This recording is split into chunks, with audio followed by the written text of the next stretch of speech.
Na nataka munisikize kidogo. Sijui kama anasikia hii, nasema nasitaka asikie. Kabla sijamuomba, nataka kwanza ni recognize yale mazuri ametufanyia, ndio roho yake irudi chini sana, aelewe sisi kama wafanyikazi tuko wapi. First and foremost, Your Excellency, I want to take this opportunity to thank you for honoring our invitation to be our chief guest today on this our 59th Labor Day celebrations under the theme of the work you are doing, that Kenyan workers stand for advanced information technology training to drive our digital economy. Your Excellency, that's where the world is going. The world is going digital, and that is why our executive board decided that theme. Let me also thank you, Your Excellency, for assembling, that was a day before yesterday, assembling over 21 heads of government, including 14 presidents, during the International Development Association Summit in Nairobi. Your Excellency, I want to remind you, since I've been around for some time, that the only president who used to assemble a such magnitude number of heads of state, particularly from Africa and abroad, was the founding father of this nation, Mzee Jomo Kenyatta. And he went further to invite the different heads of the international institutions, including World Bank. As workers, we don't take it for granted. We want to echo your efforts, because you are selling this country. You are coming out in a clear way to indicate to the whole world that we are able, we can host, and we can also engage those who are coming here, and also plant a sense of direction into the leadership of this continent. Once again, Your Excellency, I want to echo your continued support to workers Invite. Since you took over as our head of state, one, you gave all of us a hearing. That was the trade union delegation, which was at State House with you on 14th of February last year, followed by presiding over our last year's Labor Day. We want to thank you, Your Excellency. We can't take it for granted. And after that, honoring the invite of the International Labour Organization Director General, Gilbert Humbo, for taking your own time to go to Switzerland, Geneva, to address more than 5,000 tripartite delegates in that conference. That shows how much you respect and you honor working men and women across the globe. And that, to us, was a plus, because since independence, no any head of state of our republic, Kenya, has had an opportunity to address the International Labour Conference. Your Excellency, you also didn't stop there. Last year, on 28th of November, you officiated and you presided over the opening of the International Trade Union Confederation at Safari Park, African region, which attracted all trade unions from all over the world. And in that conference, Your Excellency, you remember I whispered to you that here we have almost 1,000 delegates. And how will we be able, as a single center, trade union center, to manage settling even the bills of our hotels? And I reminded you, I told you in other countries where we have been, government have handicap come in to make sure that they assist the labor movement in this area. Your Excellency, we want to thank you. You didn't hesitate. Within no matter of few days, you send us 10 million Kenya shillings to assist us in offsetting the bill at Safari Park Hotel. We want to thank you for that good work.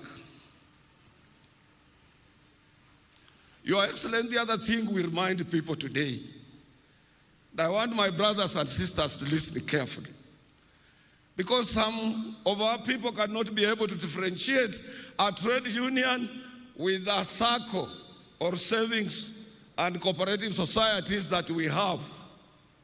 Trade union is a pressure group, just like Sister Jacqueline has said, that employers' organization, trade union, and government through the Ministry of Labor, these are the cardinal engine, particularly the center of economic growth in any given country.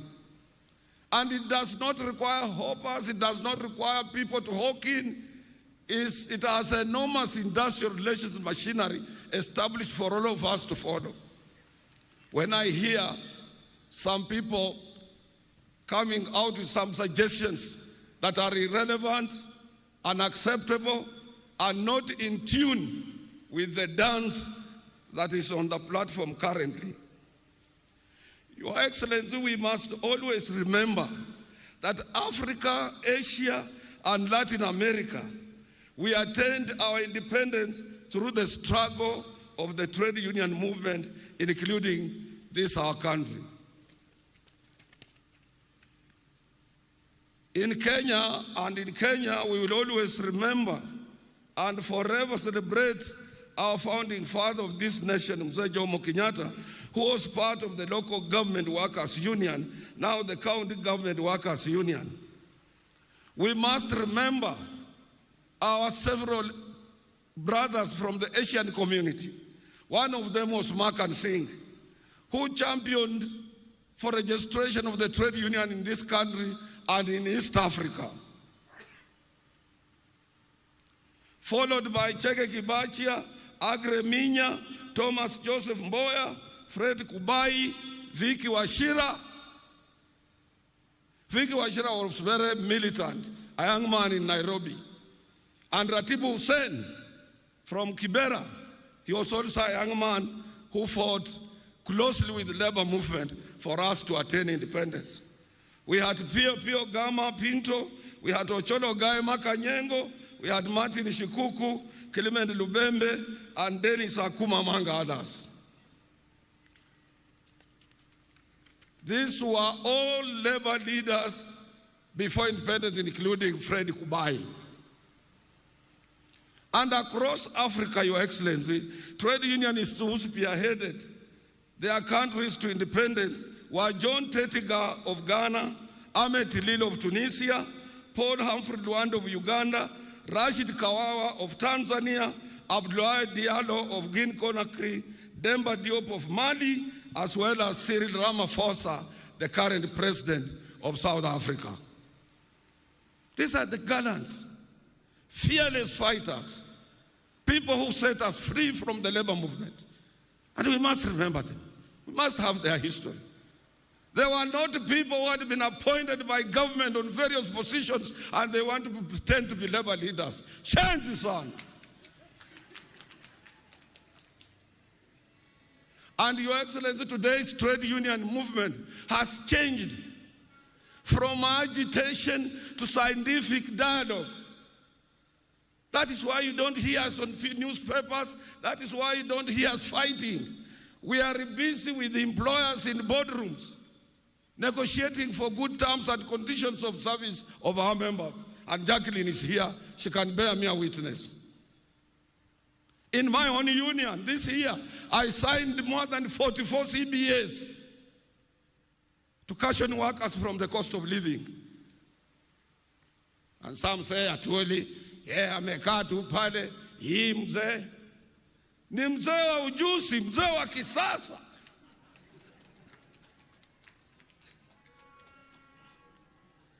We have moved from issues of advocacy, agitation, and so on to impress upon dialogue between us and employers.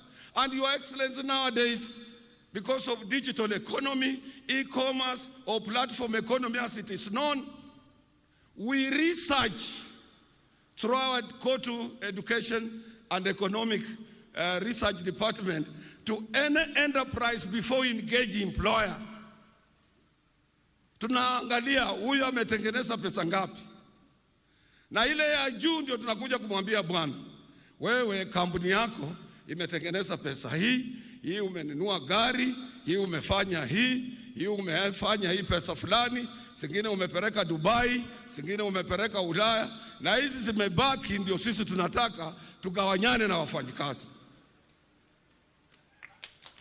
We don't come to your office to for employers, and Jacqueline is here blindly. We also look at the cost of living, consumer price indices, inflation rate in comparison with the national economic performance. And when we demand, you cannot escape, you cannot run away, because we will go to the industrial court with those facts and we will get what we want, or the employment and labor relations court. Sasa sisi sio wajinga. Tukikuja kwako tunajua una pesa. Kama hauna tunajua hauna. Na CBA has about 40 to 30 clauses. We will look into those areas. Other areas we leave financial aside. We will live until we support you to maximize profit, and with that profit we will share. Your Excellency, as I'm standing here, we have a slogan that an injury to one is an injury to all. Sister Jacqueline alishikia kidogo hali ya madaktari wetu, clinical officers. Saa ingine usiku hatulali, Your Excellency. Tukisema tutafuta njia gani mwafaka, which route, because you managed us on 6th of March, wakati ulitangaza serikali haina pesa, you rendered COTU impotent, you rendered FK impotent, you rendered your Minister of Labor impotent, you rendered that committee that you had set out where my deputy was impotent, because as a worker number one, when you take over a dispute, we cannot contradict you. We can't. We have no leeway in any machinery to contradict the head of state. And we must look for channels. Pale unakaa, Your Excellency, sio rahisi kufika. Kule ndani wewe ulikuwa free. Zamani ulikuwa unakuja kwa nyumba yangu nyumbani, unajua familia yangu, ukitengeneza chama chako cha URP, ilikuwa mtu tu unaweza kutana na yeye kwa njia, unakula na yeye mahindi. Little did we know, even we people who are in Azimio, utatoka nyuma upite kwa sisi namna hivyo na uwe president. So that position kukufikia sio rahisi. But I know on each and every issue you have an answer. Hiyo tunakuachia, Your Excellency. Jacqueline Muga amesema tunakuachia. And I know you are able minister. We have been in touch all the time, even the Minister of Health. Hii mambo yote tunawachia wewe. We are all your children. We are all, and we respect you. And you move faster. So Your Excellency, with your own wisdom and advisors, you will have an answer for us, and may God bless you on that.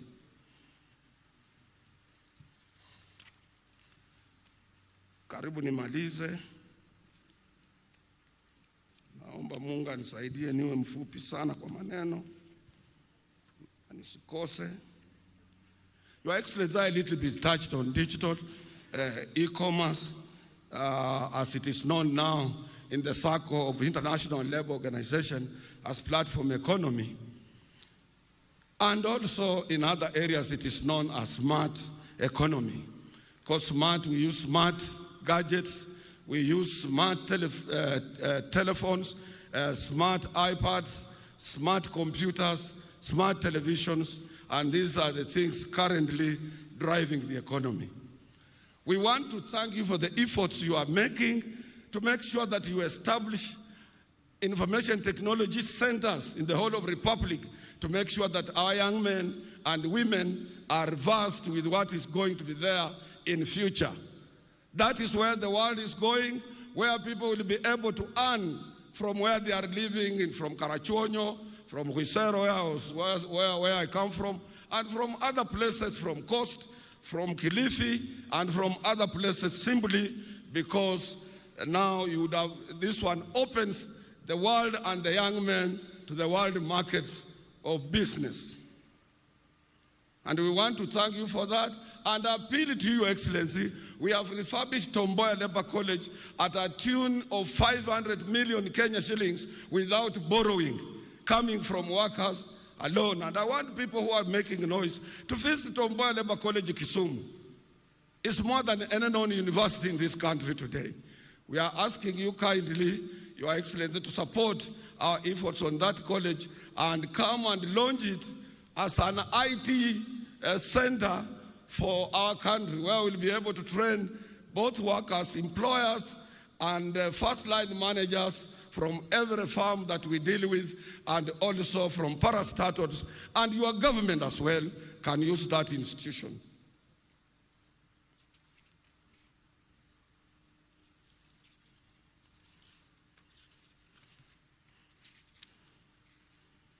Your Excellency, you appointed me on Social Health Insurance Authority, SHIA.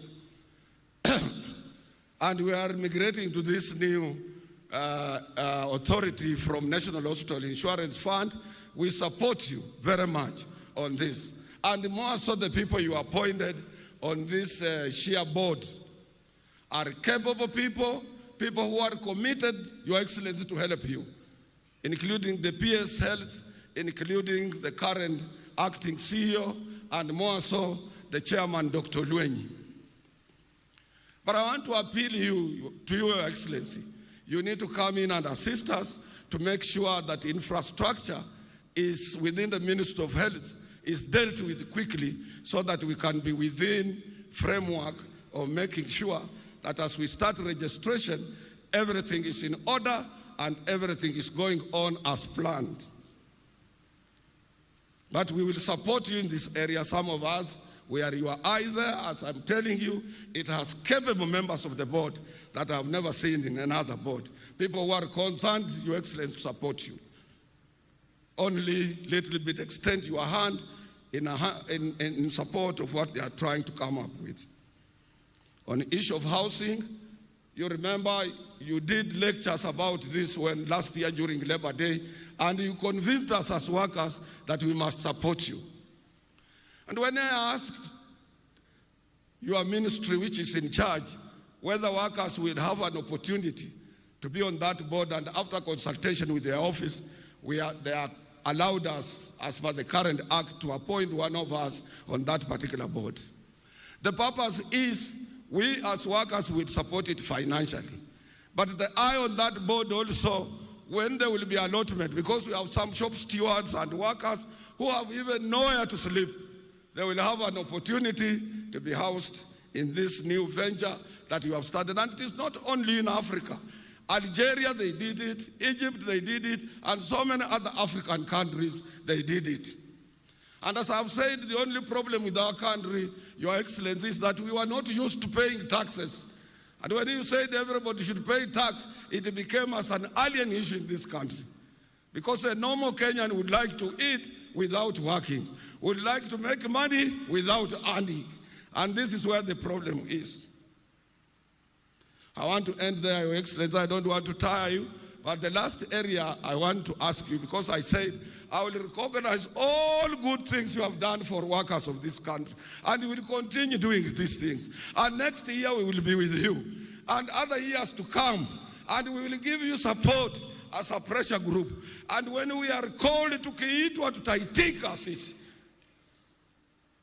Research yetu inatuambia, Your Excellency, you don't know what is in your pocket. Kama unaweza kunja macho, because Jacqueline said, oh, general wage increase, that is employer now. It's not anchored on any law. We must have wages council, sit and discuss and see how this general wage works. Let me remind my sister here, my twin sister. In 1972, when our economy was not performing, we were doing badly. The late president, the founding father of this nation, Mzee Jomo Kenyatta, announced general wage increase at that time of 15%. You can imagine, to everybody. And he also asked employers to increase their workforce by 10% in order to alleviate or to reduce unemployment in our country. Which law was it angered to? Anything that comes from the mouth of the president, let me tell you, people, anything that the president akikusalamia jambo, that is law. That is law. Usifikirie utaenda kutafuta law ingine pale ingine. So wacha tupeleke president pole pole na tumwangalie, tumchunge na yeye atatuchunga. Na tunaomba yeye atupatie 22.5% or whatever he has put in his pockets. Ama tena nimesema vibaya? Nikiomba hiyo nimesema vibaya? And let me remind our economists, even when our shilling was being devalued, we said on 14th of January that this devaluation of our shilling, which was on speedy rush, did not reflect the true economic activities on the ground. Because most of you economists, you are around the year 2007 to 2009, when we had a global economic and financial crisis, when Obama was coming in. This did not affect Africa because our economy is driven, our formal economy is driven by informal economy, which has huge of deposits in our banks. We don't rely to money from outside. Mama Chondo, Mama Mboga, Jua Kali, wanapeleka pesa kwa banki kila siku na Chondo. And that is why our economy is steady. And I want to appeal to His Excellency to give infrastructure to our informal sector, to support them and ask governors in various county governments to make sure that markets are built, the informal sector people are not harassed by taxes and so on. These are the people who drive our economy. And Kenya is one. Hata His Excellency akisema 30%. Now we work hard to redouble our efforts in various places to correct the economic anomaly. We will still spur economic growth. We thank you, Your Excellency the President. May I invite our Honorable Minister for Labor, who has done a commendable job, to make her remarks and follow the rest of the protocol. I thank you, Your Excellency.